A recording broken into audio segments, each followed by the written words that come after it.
What's going on, Jets Nation? It's your boy, Jersey Boy. We're back at it again, and we're dropping fire during the season so far. We picked up another W, crushing the division rival Patriots in true fashion, as we should. We usually either play them really tough or we get decimated. But things are changing under the coaching guidance of Curtis Martin, and we are having a strong start to the season. So let's go ahead and check out some of these additional story elements that we have here and see if we had any good things that are going to come from our win over the Patriots here. So moving into it, our defensive coordinator says our pass rush was on point against Brady. We're in the backfield all day, making his life difficult, which is not easy to do against a guy like that. Just glad we got the win. You can never be too sure about victory when you're facing an elite quarterback, but we did it. I'm proud of our guys. I definitely agree. We had an amazing defensive performance against them, which we'll get into once we're done checking out, some of these elements here. Almost died. I have no idea what that was about. Okay, we have a 500 XP boost for our linebackers though, which is great. Ja'Kai Polite should be coming along smoothly. We'll have to work with the left side of the line. We have Jordan Jenkins over there, but we don't really have any pieces behind them. And then we have another one as well. So our offensive coordinator, great game this week, coach. It's always a little terrifying playing a guy like Gilmore, but I gotta say, I'm pretty happy with our results. And we have a little boost for our receivers. So we accomplished both goals. Excellent game for us. We have some upgrades here as well. So the young Quinnen Williams has the potential to get another boost here. We're about halfway through after the preseason in 3 games. We're finding out what his hidden development is going to be. I think what I'll do is taking a look at his ratings, we could go with our scheme fit upgrade again here. Um, I want him to be generally well-rounded as a tackle for us. You can see he's already the 16th ranked defensive tackle in the league, which is an excellent pickup for us. What I'll do is we'll go ahead and do run stopping again. And then once we get another upgrade, I'll start pouring a little bit more into the power rush and the speed rush for him. So taking a look at what we got, seems like we might have a good package. +1 for awareness, block shedding, and tackle recognition. Perfect. All right. So hopefully by the next 3 game stretch, we find out what we officially have in him. Nathan Shepard, he is on the right side for us. So let's just go ahead and pour into his power rushing. And we get +3 there. Good news, puts him at a 71. Okay, so something we can work with. Still young, still manageable. We'll have him under contract for a little bit. So we'll see what he ultimately ends up being. I doubt he'll develop into anything that'll stick with us long term, but we will make sure we can maximize his rookie contract with us. And then Terrell Basham here, not going to stick around, so we'll just try to get as close as we can to improving that power rush for us. So we have some level of consistency. And then Brandon Bryan, go ahead and get his hybrid traits built up here.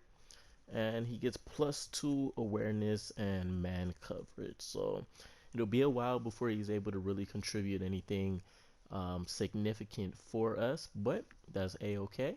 He's on the third string and he's really just an emergency option in case we run into injuries, which has also been great news for us because we haven't ran into the injury bug at all.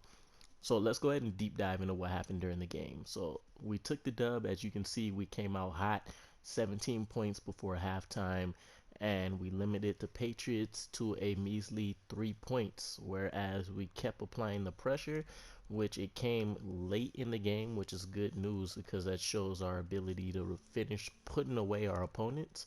So regardless of what's happening with our offensive line and all the other struggles we have with lack of depth and lack of elite starters, we're doing our thing so far this season. So let's take a look at the stats. Sam Darnold goes for 252 with a touchdown. Great to see. Sack number still really high, but will live. Tom Brady, we put him, as you've seen, in a blender for the game. So we picked up 4 sacks. We get an interception, which was a pick six for us as well. Moving into the rushing game, 20 for 65 from Le'Veon Bell. Nothing else spectacular there. And then Bilal Powell chips in twice. I'm thinking by the bye week is when I'll be able to really take a look at some of the auto sub sliders for us, and increase those a bit so we can get some more production out of some of our other players. I don't want Bell having like 300 touches and then Bilal Powell having 15 or so. In the receiving department, we get our first 100-yard receiver of the season with Quincy Enunwa picking up 114 on just 4 catches. Eli Rogers looking like a great free agency pickup for us. He gets 85 and the solo touchdown of the game. Chris Herndon chipping in. He puts up 40 yards for us on 6 catches.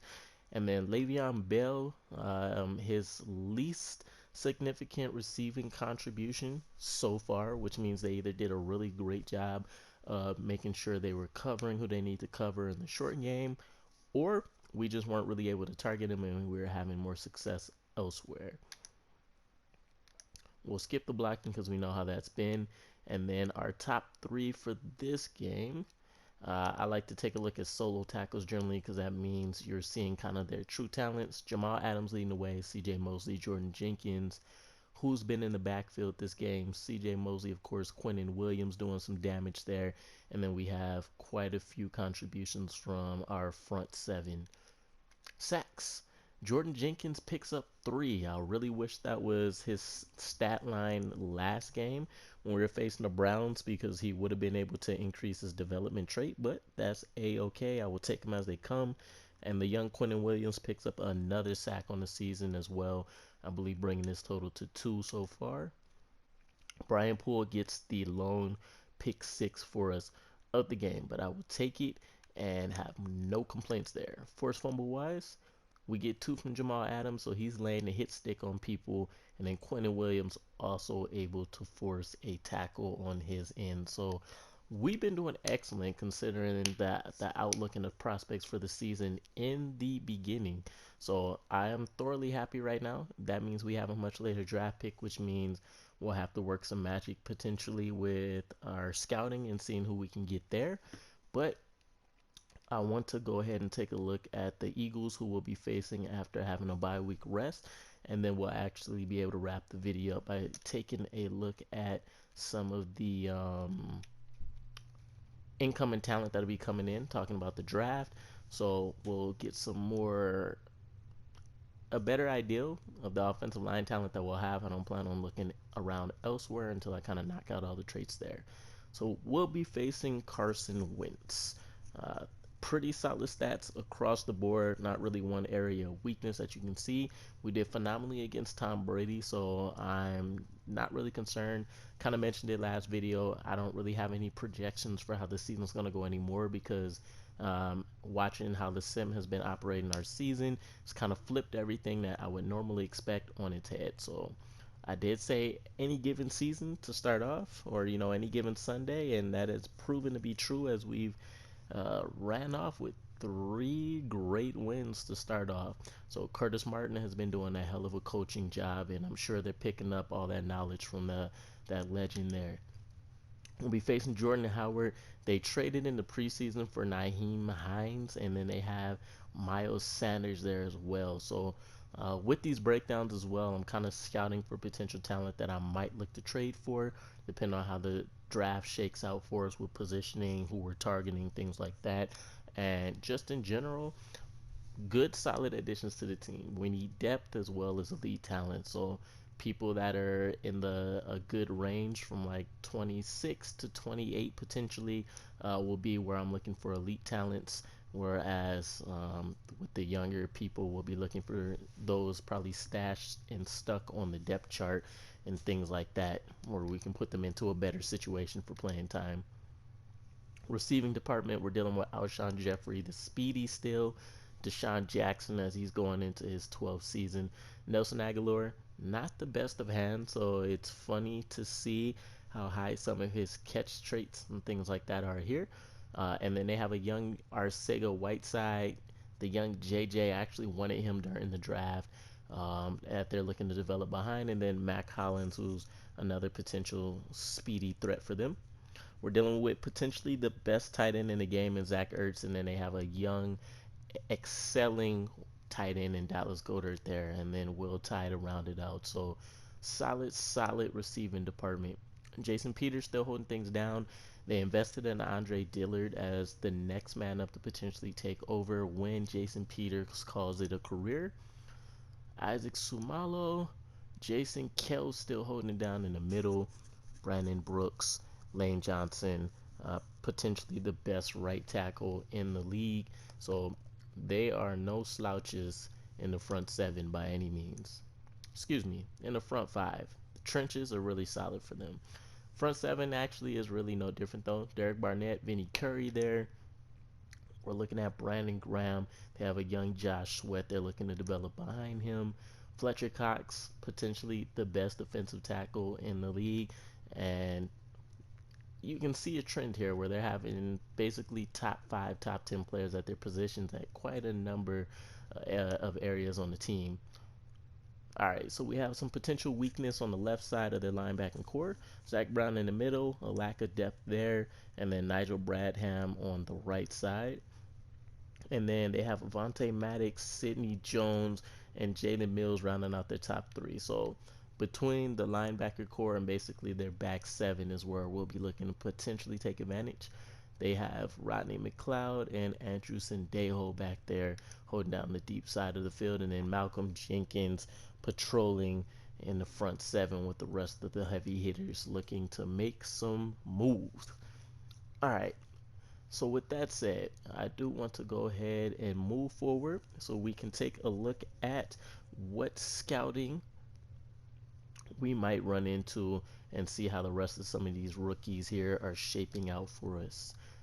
And it looks like we have another career thing here. So bye week, how do you want to handle the upcoming week off? Our tackle says, hey coach, we got any plans for the bye week? I think that a lot of guys are hoping to get a little extra relaxation time and beyond what we normally get, recharge the batteries with friends and family. You cool with that, or did you want to use the off week to prepare for the next game? So my thoughts on this are that I'm considering this basically a young team. We have Curtin Martis coming in. He needs to set a precedent and pretty much set the standard for what we're expecting for greatness with this team. It'd be nice to give them some rest and relaxation, but they're already getting extra time. And with us being young, and we need to make sure we're doing everything we can so we do make it as perennial Super Bowl players, we need that extra preparation. So we need to keep working hard. I want you guys sharp and focused coming off the bye week. Some of the guys aren't going to be happy about that. They feel like they've earned a little time off, especially after the win last week. But hey, we're professionals, right? Yeah, it's a tough pill to swallow. But with all that said, we are overachieving a bit here already. Nobody expected us to reel off the wins that we're having so far. So we want to capitalize on this. We do end up getting a morale decrease because of this.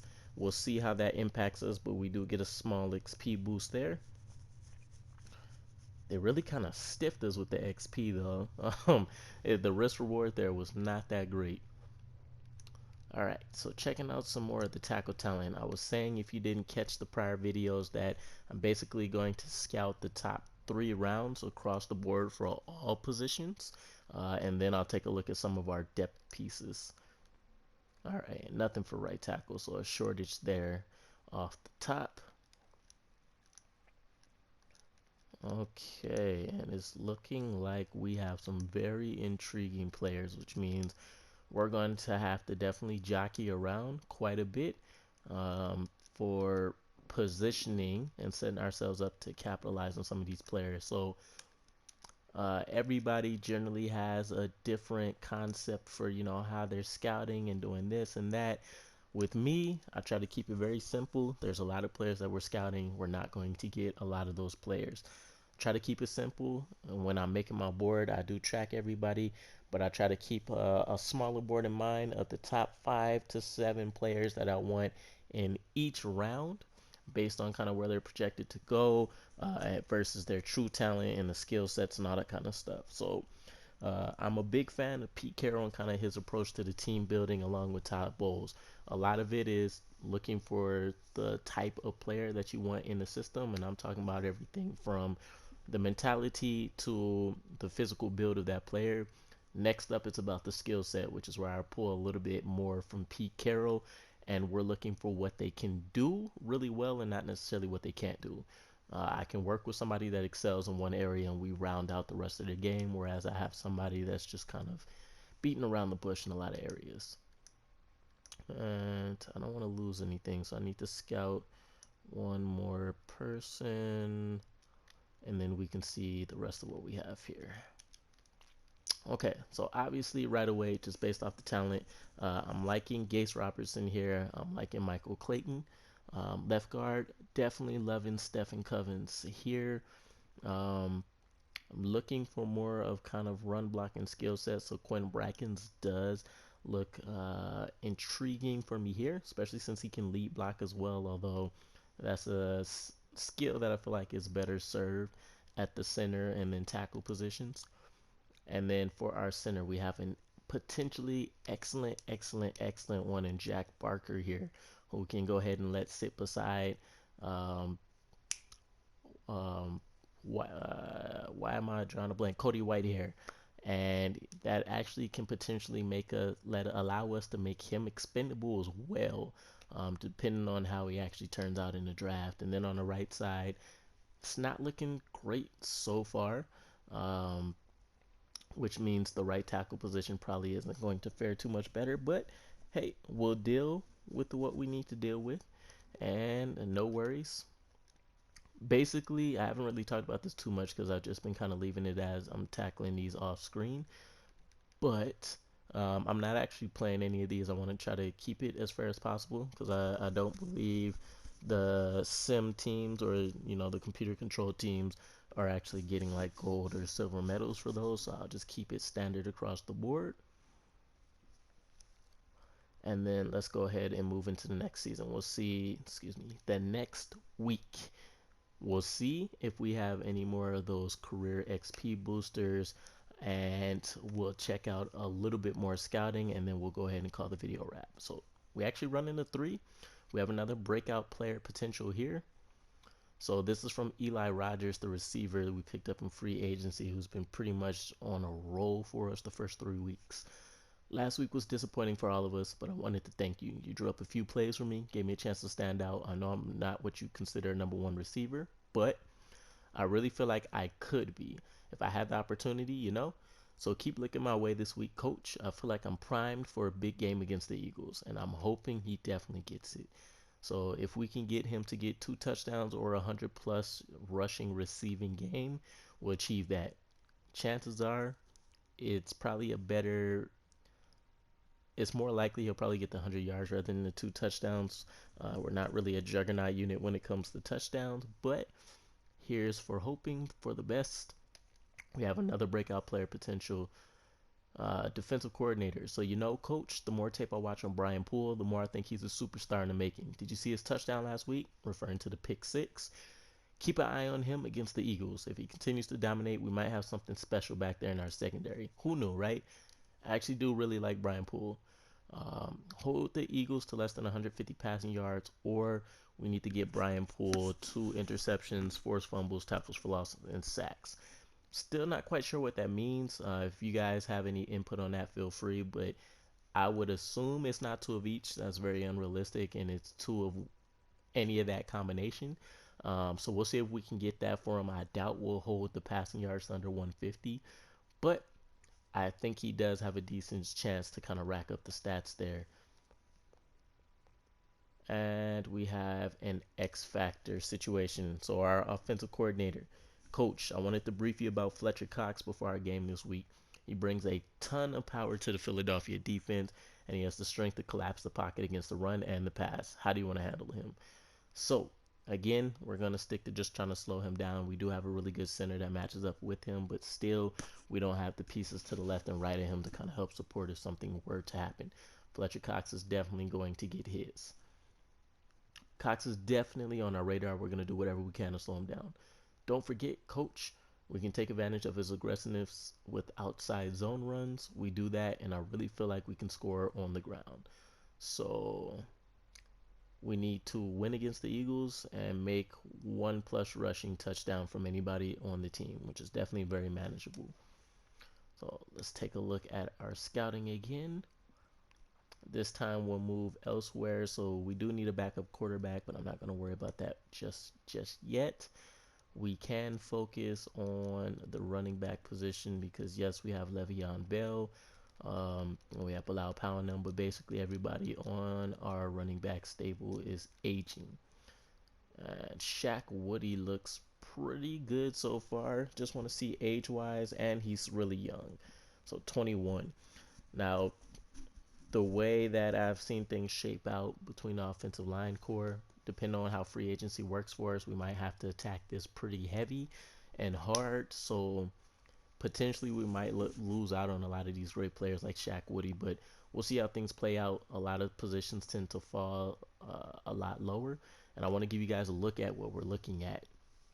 So we have 1 first, we have 2 seconds, we have 2 threes. We have just 1 in the 4th and 5th, and then we have a bunch of picks in the 6th and 7th, so we can move up in those middle rounds for some of those players in like the 4th to 5th range that we might want to try to go ahead and scoop up. So we have a lot of potential there for us, and I'm kind of getting really excited for this draft. I don't know if the actual skill stays true, since I haven't actually got to an off season in this yet. So I don't know if A- actually means A- range like 90 to 94. I'm hoping that's the case. But I've watched some gameplay from some of my other favorite YouTubers like Mr. Hurricane and them, but he's not using the auto-generated classes for the series I was watching. So we'll see how that plays out. We'll run through this training real quick, and let me change this to cover 4. I want to focus on the defensive line in the backfield so far.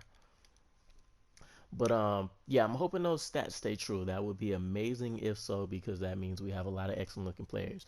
In that same token though, I've never seen Madden have this many players with those high of stats. So I'm kind of lending towards there's going to be a difference there. We have some upgrades. Sam Darnold gets another one. He had one in the preseason. We're going to upgrade. We'll go with strong arm for this one, and then we'll keep focusing on his field general. But I kind of do want to try to get that throwing power up just a little bit more if we can get lucky. And we don't, but we do get +2 to the mid accuracy, which is great, and some better throwing under the pressure capabilities for him. And then Frankie Louvu gets 1. Pour that into power rushing. All right, so looks like we're good to go for things so far. We pretty much passed our first segment of games. Taking a look at our next 4-week spread, we have the Eagles, which we're facing this week. We face America's team and the Cowboys. We go back to the Pats, and then we got to finish off that with the Jags and that defense that they have over there. So we have a tough slate of games. We've been able to pretty much withstand the test so far. We're looking at being the 3rd best team in the NFL according to current records. Of course, we just had the bye week, so we'll see if we keep it up and keep the streak going strong, or if we fold under the pressure of the Eagles. But like, comment, subscribe, guys. I love any feedback that you guys have. Thanks for watching, checking out my videos. It's your boy Jersey Boy. I'm out.